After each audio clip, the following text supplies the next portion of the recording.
Okay, hello students, good evening everyone. कैसे हैं आप सब? आई होप आप सब बहुत अच्छे हैं और आप लोग की पढ़ाई आई होप बहुत अच्छी चल रही होगी। सो आई थिंक मुझे लग रहा है हम ही सबसे पीछे रह गए हैं। सब टीचर्स की एक एक यूनिट आई होप हो गई है, तो हम भी थोड़ा फास्ट अब पढ़ेंगे। आज हम पढ़ने वाले हैं nerve impulses, receptors, neurotransmitter, synapse. ये 4 टॉपिक्स छोटे छोटे भी हैं और मेन पॉइंट भी है, क्योंकि इन छोटे छोटे टॉपिकों से एक बड़ा टॉपिक आप समझ जाओगे, है ना। तो आज हम ये सारी की सारी चीजों को कवर करने वाले हैं। इम्पल्सिस, रेस्टिंग पोटेंशियल अभी समझ के आए हो। Neurons is not stimulated at threshold level. Threshold इसका क्या है? ये थ्रेशोल्ड क्या है भाई इसका? जो आपकी रेस्टिंग पोटेंशियल है या रेस्टिंग मेम्ब्रेन है, इसका नॉर्मल, जो ये नॉर्मल स्टेट में रहती है -70 मिलीवोल्ट पे रहती है। दूसरा आ जा रहा है action potential. Action potential, nerve response to stimulus send message along axon. Axon potential का मतलब जब स्टिमुलस की एंट्री हो रही है, तब स्टिमुलस एंट्री हुई और स्टिमुलस ने क्या कर दिया, नर्व इंपल्सिस आगे फ्लो कर दिए। भाई वहां पे इरिटेबिलिटी हो जाएगी, कंफ्यूज नहीं होना बिल्कुल भी। यहाँ पे बात एक्शन पोटेंशियल की आ रही है। एक्शन पोटेंशियल किसको बोल रहे हैं? तो सीधी और सिंपल बात, जैसे ही स्टिमुलस आया न्यूरॉन के पास और न्यूरॉन में न्यूक्लियस ने क्या कर दिया, नर्व इंपल्सिस जनरेट करने शुरू कर दिए। तो जो वो नर्व इंपल्सिस जनरेट हुए उसी को तो एक्शन पोटेंशियल कहते हैं। मतलब स्टिमुलस आने पर एक्शन पोटेंशियल एक्टिवेट हो जाए, एक्शन पोटेंशियल जनरेट होना शुरू हो जाएगा। ठीक है, वोल्टेज गेटेड समझा दो एक बार। सिंपल वोल्टेज गेटेड अभी समझ में आ जाएगा यहीं पे, अभी तो हमने पढ़ा नहीं ना, समझेंगे उसको भी, डोंट वरी। अब यहाँ एक्शन पोटेंशियल में 2 कंडीशंस होती हैं, एक डीपोलराइज, एक रीपोलराइज। आपने पहला पॉइंट पढ़ लिया, पोलराइज क्या है। पोलराइज का मतलब वहां पर कोई स्टिमुलस अभी नहीं आया है, तो हमारी जो नॉर्मल मेम्ब्रेन है उसका चार्ज कितना है, उस पर क्या क्या चीजें प्रेजेंट है, उस पर कितने चार्जेस कहाँ है और भाई कैसे वर्क कर रहा है, सब समझ लिया। लीकी चैनल समझ लिए। कहां पे समझे? पोलराइज्ड में, पोलराइज मेम्ब्रेन पे, है ना। अब एक्शन पोटेंशियल कब आ रहा है? जब स्टिमुलस की एंट्री होती है। जब वहां गुंडा आ गया तो अब हम भी अपने हाथ पैर, खुद को बचाने के लिए अपने हाथ पैर चलाने शुरू करेंगे। तो स्टिमुलस की एंट्री हुई, तो स्टिमुलस एंट्री होने पर नर्व इंपल्सेस जनरेट होंगे या फिर एक्शन पोटेंशियल जनरेट होगा। अब एक्शन पोटेंशियल 2 टाइप, उसके अंदर 2 कैटेगरी होती है, एक डीपोलराइज, एक रीपोलराइज। ये हमने समझना है। Potential, difference in charge measure in voltage. भाई इसको वोल्टेज में नापा जाता है। पोलराइज का वोल्टेज कितना है? -70 मिलीवोल्ट। और डीपोलराइज का और रीपोलराइज का आगे देखोगे। आओ, resting potential in active neurons. यहां छोटी सी थ्योरी दे दी मैंने और यहां एक डायग्राम भी दे दिया है, तो यही समझ लो, या पीछे तो समझ के आए हो तो समझाने की भी जरूरत नहीं पड़ेगी। रेस्टिंग पोटेंशियल मतलब रेस्टिंग मेम्ब्रेन बोल लो या रेस्टिंग पोटेंशियल बोल लो, बात एक है। रेस्टिंग पोटेंशियल का मतलब यहाँ पे न्यूरॉन कैसा इनएक्टिवेट है, बस नॉर्मल है अपना, बिल्कुल मस्त, कोई अभी उसके पास इंफॉर्मेशन नहीं है, तो वो अभी कुछ जनरेट कर ही नहीं रहा है, तो उसी को हम रेस्टिंग मोड बोल रहे हैं कि भाई आराम से न्यूरॉन अपना लेटा हुआ है।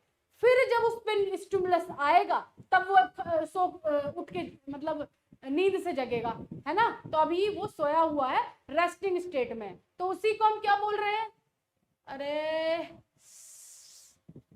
क्या होगा आज, क्या होगा बोलो? पता नहीं क्या होगा, जो मंजूर खुदा होगा वही आज होगा। चलो ओपन हो जाओ, ऐसा मत करो हमारे साथ।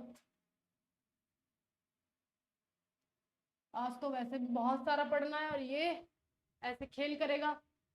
रेस्टिंग पोटेंशियल इनएक्टिव न्यूरॉन, बिल्कुल अपना सुस्त है, कोई भी यहाँ पे कोई भी यहाँ पे स्टिमुलस नहीं आया है, तो हमारी जो मेम्ब्रेन है वो बिल्कुल रेस्ट मोड में है। और इस डायग्राम में आपको क्या दिख रहा है? इस डायग्राम में आपको दिख रहा है कि, एक सेकेंड बच्चों, हमारा पेन कहाँ है? पेन भी यही है।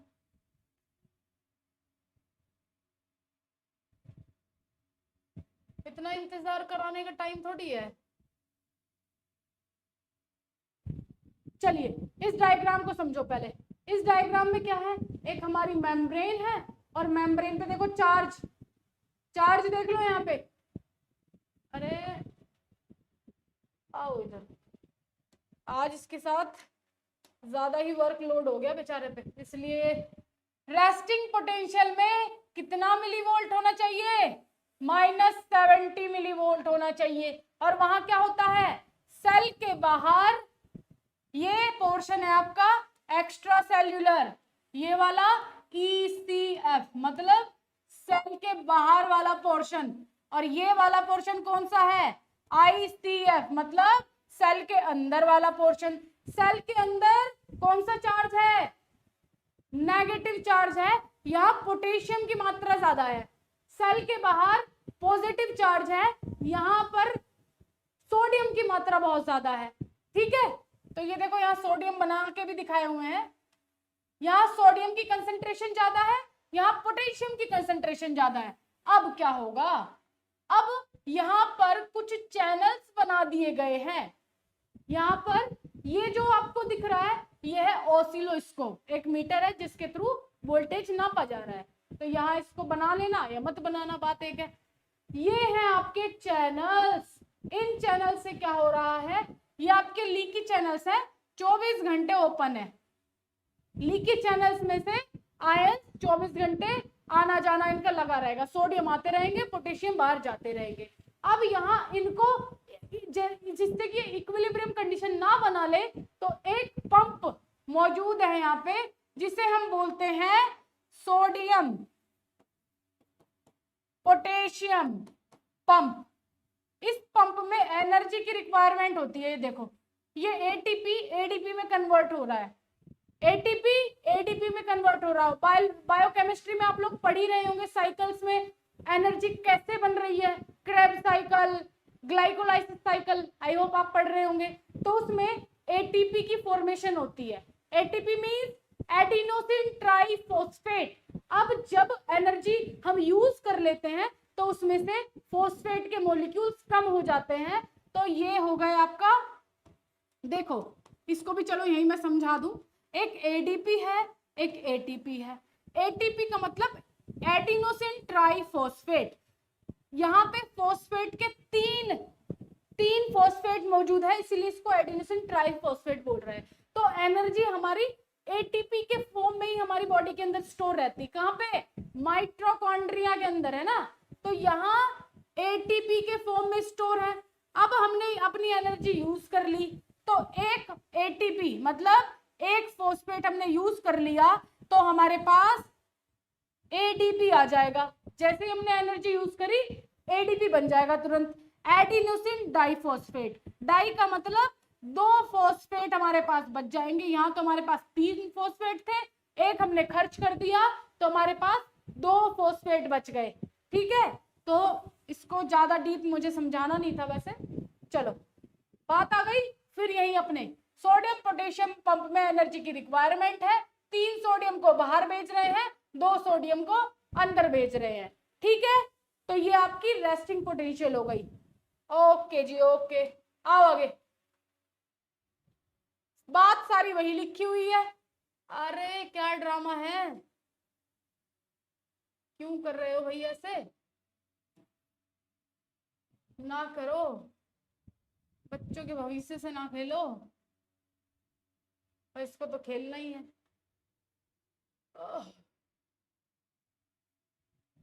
चल जा यार, परेशान ना कर बिल्कुल भी।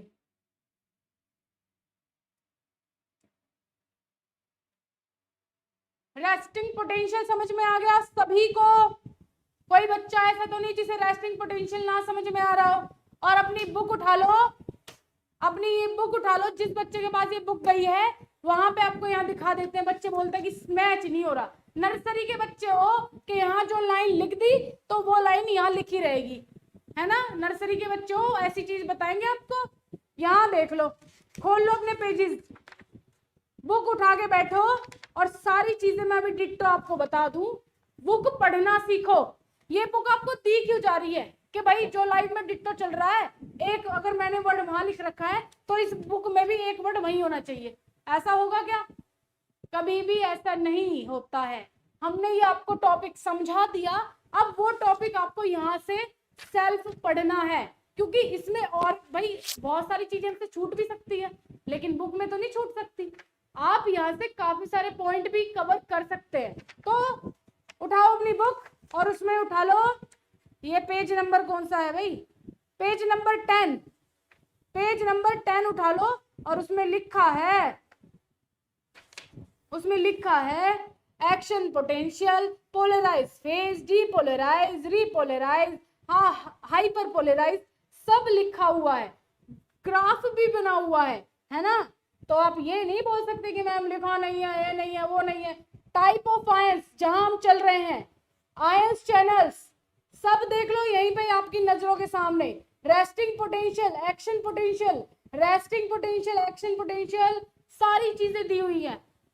ठीक है, शायद दिख नहीं रही होगी, चलो आप अपनी बुक में देख लो। पता नहीं कैसे बच्चे हैं, बिल्कुल छोटी छोटी बातें भी समझानी पड़ती है आप लोग को। आगे रेस्टिंग खत्म, आगे बढ़ जाते हैं। अब इस डायग्राम में action potential, active neuron. Action potential का मतलब अब वहां स्टिमुलस आ चुका है, अब न्यूरॉन के अंदर नर्व इंपल्सेस जनरेट हो गए हैं, है ना? तो अब मेम्ब्रेन पर क्या असर पड़ रहा है वो हमें देखना है। When stimulated, the permeability of the nerve cell membrane, तोड़ दूं आज इसको, है? गुस्सा दिला रहा है बिल्कुल, बदतमीज पैनल।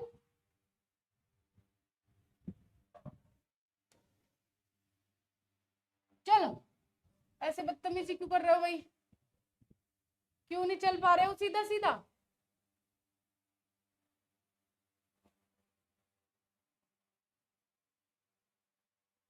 आओ,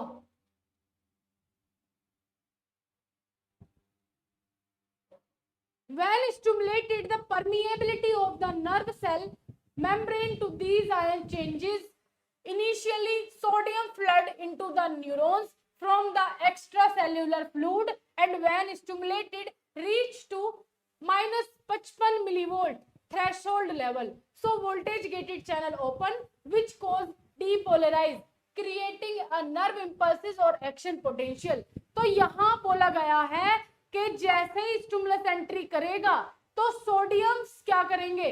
sodium flood into the neurons from extracellular fluid when stimulated reach the -55 millivolt threshold level.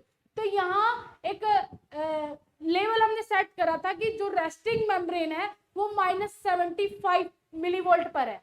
अब जैसे ही एक्शन पोटेंशियल जनरेट होगा, मतलब जैसे ही स्टिमुलस वहां पे आएगा तो जो आपकी वोल्टेज है वो कितनी हो जाएगी?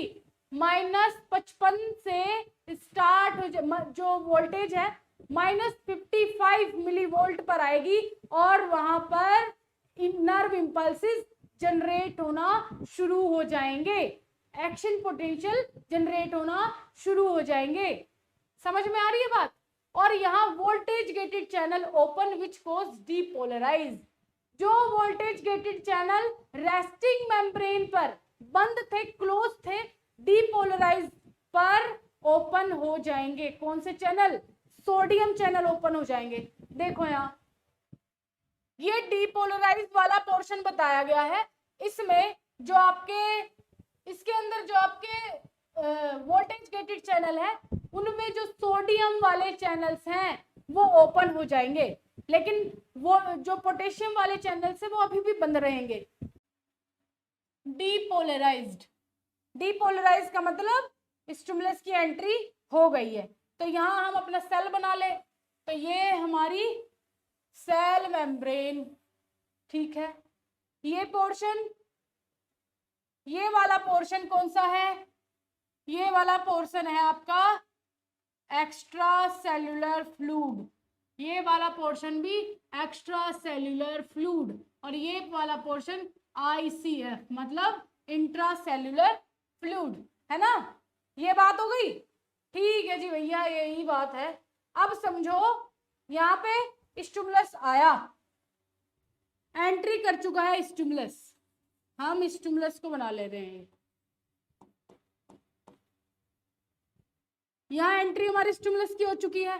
अब डीपोलराइज स्टेट में क्या होगा, ये जो हम डायग्राम बना रहे हैं वो डीपोलराइज का बना रहे हैं, डीपोलराइज का बना रहे हैं।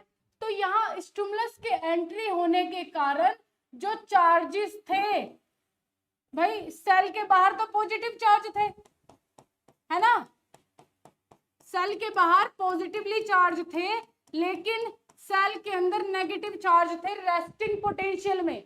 लेकिन अब एक्शन पोटेंशियल में क्या होगा, सेल के जो चार्ज है अंदर वाले भी क्या हो जाएंगे, पॉजिटिव हो जाएंगे। तो यहां बीच में हम एक लाइन बना ले रहे हैं, तो इसी को ही समझ लेंगे साथ के साथ। यहां पर अंदर वाले भी चार्ज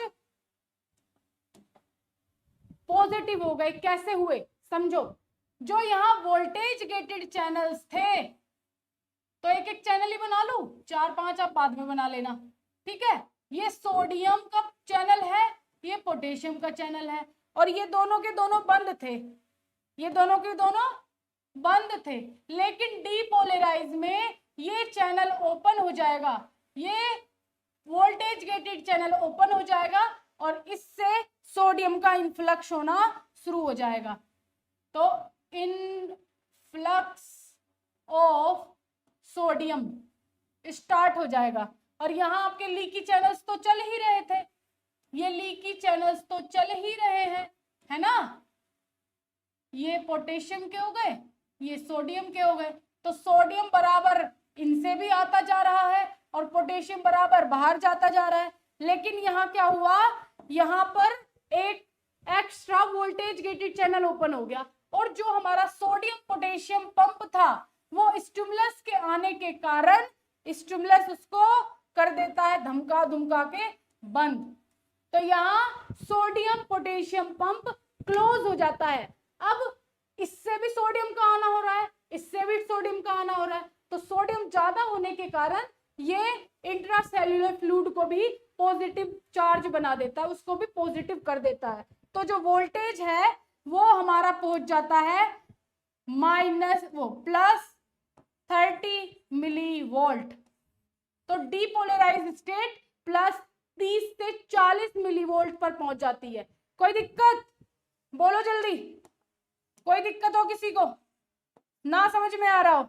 यहाँ पे +30 मिली वोल्ट गया डीपोलराइज स्टेज में, डीपोलराइज। तो डीपोलराइज का मतलब स्टिमुलस आया और उसने ये कंडीशन कोज कर दी, इसको हम बोल देते हैं ए।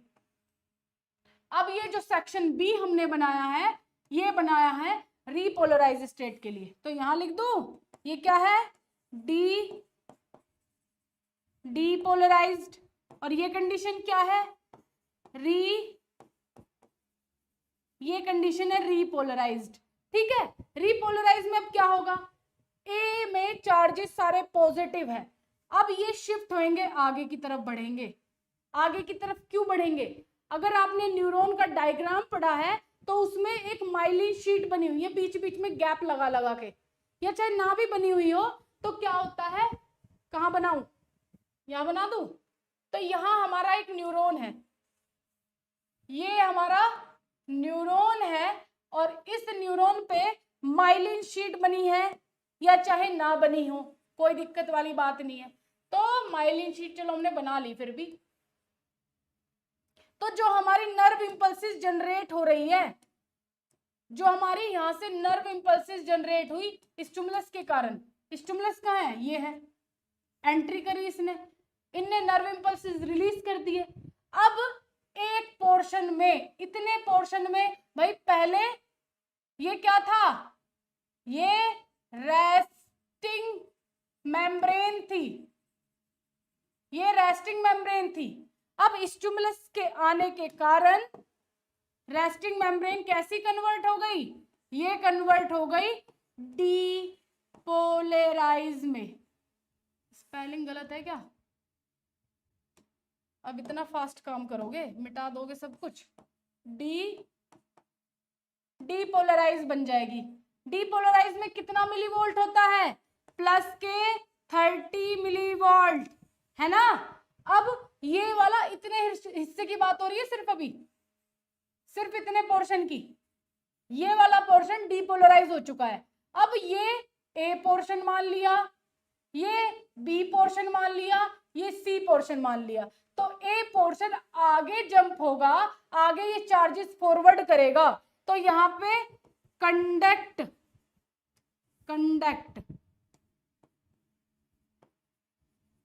कंडक्ट ऑफ नर्व इंपल्सेस,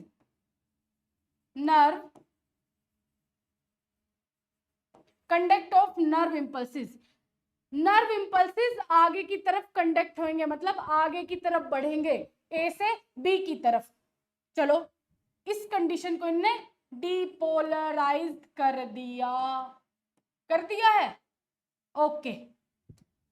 तो जैसे इसने इस कंडीशन को डीपोलराइज किया, तो ये वाला ए अपना नॉर्मल स्टेट में आने की कोशिश करेगा। नॉर्मल स्टेट क्या थी इसकी, रेस्टिंग मेम्ब्रेन। भाई यहां जो जो चार्जेस थे उसको वापस नॉर्मल लाना है, भाई इस पोजीशन में लाना है। इस पोजीशन में क्या क्या पॉइंट्स थे, पहला पॉइंट था कि -70 मिलीवोल्ट थे। कोई भी जो वोल्टेज गेटेड चैनल है, अरे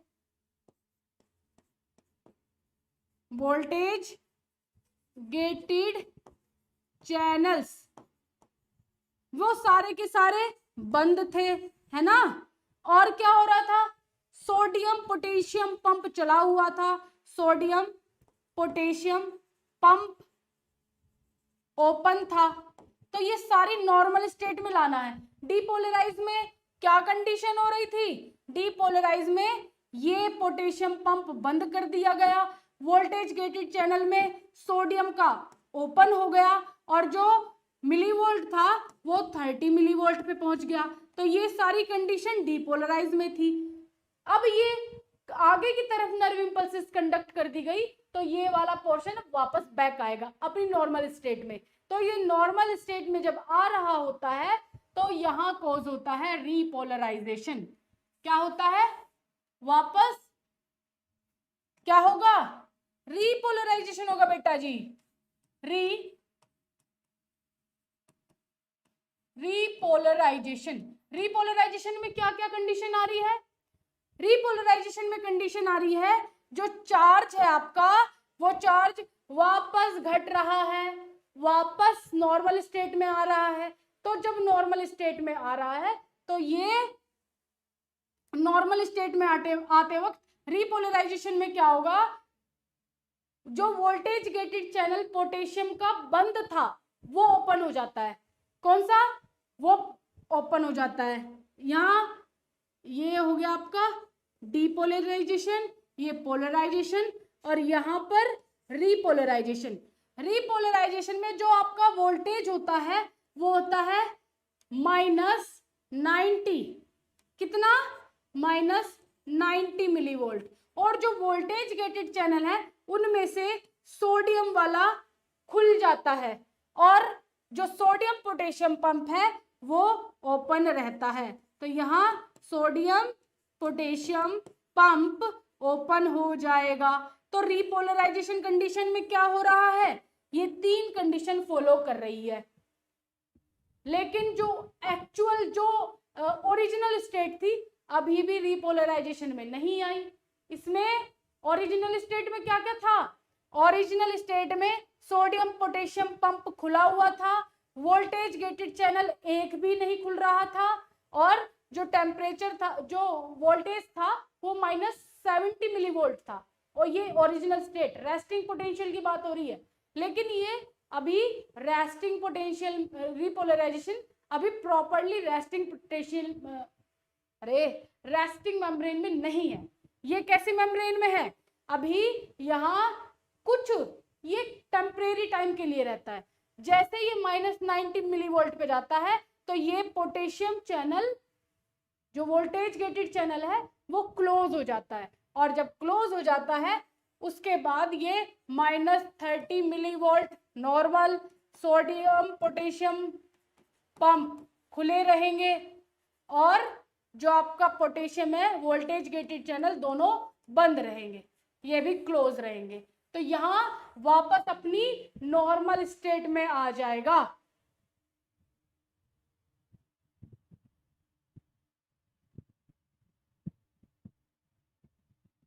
थक गए हो?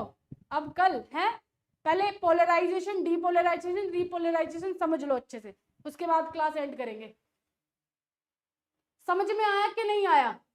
अब ये डीपोलराइजेशन जैसे ही सेक्शन ए से बी की तरफ बढ़ा तो इसको डीपोलराइज कर देगा इस सेक्शन को, और फिर आगे बढ़ जाएगा, फिर बी सेक्शन से वो पहुंच जाएगा सी सेक्शन में, इसको डीपोलराइज कर देगा और वापस खुद क्या होगा? रिपोलराइज। और जैसे ये रिपोलराइज हुआ ये अपनी ओरिजिनल स्टेट में आ जाएगा, फिर ये रिपोलराइज हुआ तो ये ओरिजिनल स्टेट में आ जाएगा। तो ऐसे ही फ्लो ऑफ करंट आगे बढ़ता रहता है। ठीक है, समझ में आई बात? अब एक ग्राफ के पॉइंट, अब एक ग्राफ समझ लो पहले। एग्जिट करो, डोंट सेव, और हमारी पीपीटी वापस आओ। खुल जाना भाई, प्यार से समझा रहे हैं आपको, नहीं इतने नखरे करने की क्या जरूरत है।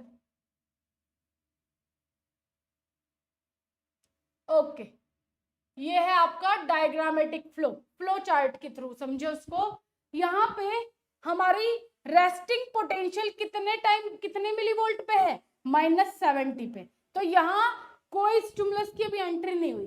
जैसे ही यहाँ स्टिमुलस की एंट्री हुई तो ये थोड़ा अपना उठेगा और स्टिमुलस कहाँ तक पहुंचेगा? +30 से 40 तक, +30 से 40 तक स्टिमुलस पहुंचा। इसी पोर्शन को डीपोलराइज कह रहे हैं। डीपोलराइजेशन में क्या हो रहा है?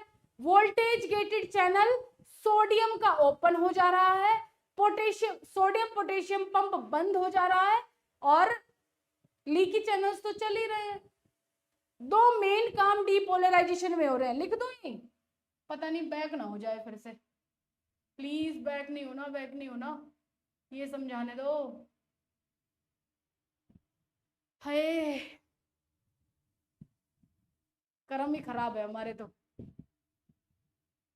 इसी में प्रॉब्लम हो रही है। चलो इसको दिखवाते हैं आज ही, इतनी प्रॉब्लम्स कैसे चलेगा काम।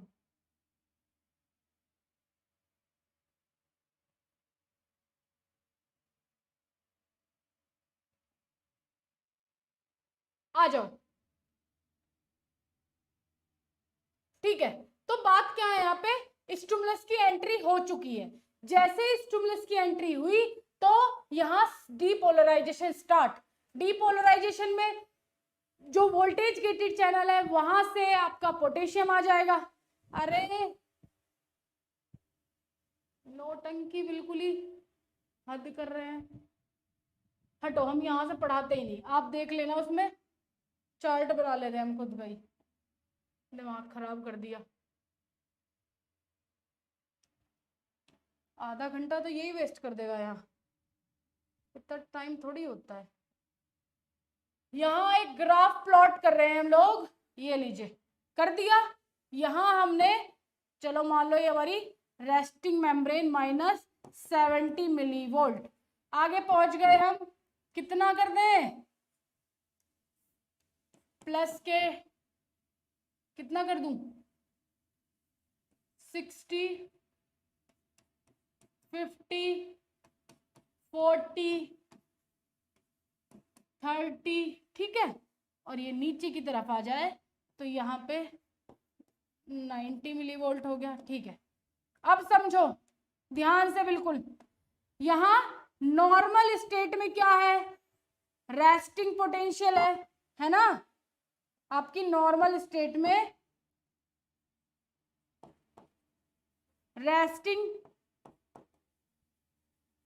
रेस्टिंग पोटेंशियल, जिसे हम क्या बोल रहे हैं, जिसे हम पोलराइज्ड बोल रहे हैं। क्या? पोलराइज्ड।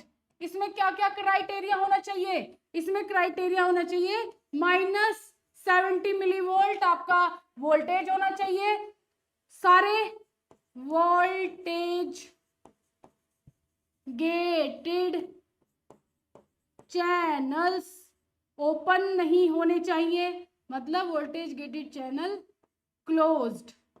ठीक है, पहला पॉइंट इंपॉर्टेंट, दूसरा पॉइंट इंपॉर्टेंट, तीसरा point sodium potassium pump open रहेगा, ओपन।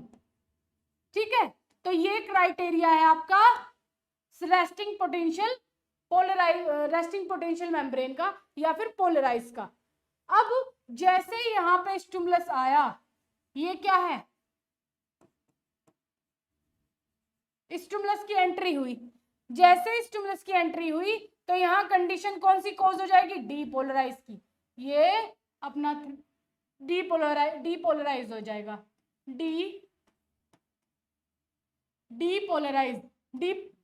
डीपोलराइज में क्या कंडीशन होगी, पहली कंडीशन यहां जो वोल्टेज होगा वो होगा +30 मिलीवोल्ट। दूसरी कंडीशन क्या होगी, जो सोडियम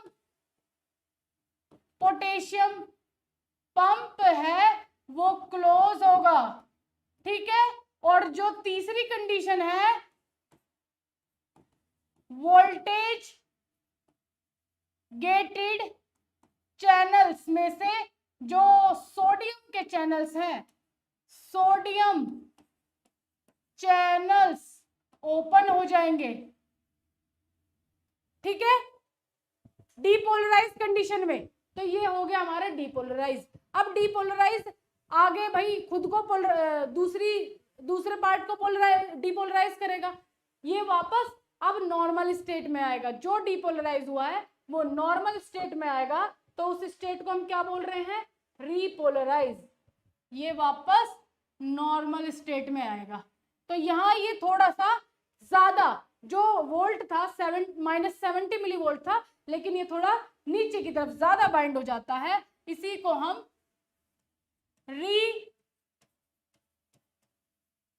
रीपोलराइज बोलते हैं। इसमें क्या क्या क्राइटेरिया होगा, पहला criteria sodium potassium pump open हो जाएंगे, ओपन हो जाएंगे। और इसमें क्या होगा, voltage gated channels, voltage gated channels में से पोटेशियम चैनल ओपन हो जाएगा और सोडियम चैनल बंद हो जाएगा। तीसरी कंडीशन जो इसका वोल्ट होगा वो होगा +90 मिलीवोल्ट, प्लस कहा माइनस, सॉरी -90 मिलीवोल्ट। तो ये कंडीशन आपकी रीपोलराइज की हो गई। ठीक है जी, वापस ये कुछ टेम्परेरी टाइम के लिए होती है, इस टेम्परेरी टाइप को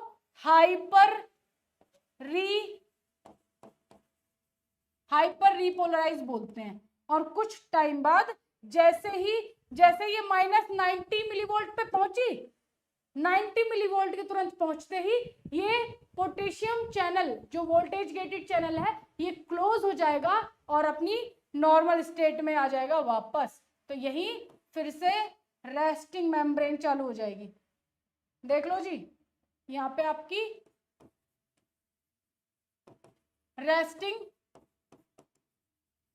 रेस्टिंग पोटेंशियल चालू हो जाएगी, मतलब पोलराइज्ड मेम्ब्रेन चालू हो गई। अब बोलो, इस ग्राफ को इजी मेथड से आप खुद भी बना सकते हो, है ना, दिक्कत नहीं कोई। चलिए, यहां आपने हाइपर पोलराइज, थोड़ा सा यहां ये हो गया, पोलराइज डीपोलराइज और रीपोलराइज, इनको इतने अच्छे से दिमाग में सेट कर लो क्योंकि आपको ये आगे पढ़ने ही पढ़ रहे हैं, 100% पढ़ने ही पढ़ने हैं, आएंगे ही आएंगे। तो ये आपके अच्छे से लर्न होना चाहिए। कुछ ना समझ में आए कल फिर पूछो, फिर बताएंगे, लेकिन आपको अपना कंसेप्ट जरूर क्लियर करके रखने हैं, ठीक है। सो अब करते हैं आज की लाइव का एंड, मिलेंगे नेक्स्ट लेक्चर में।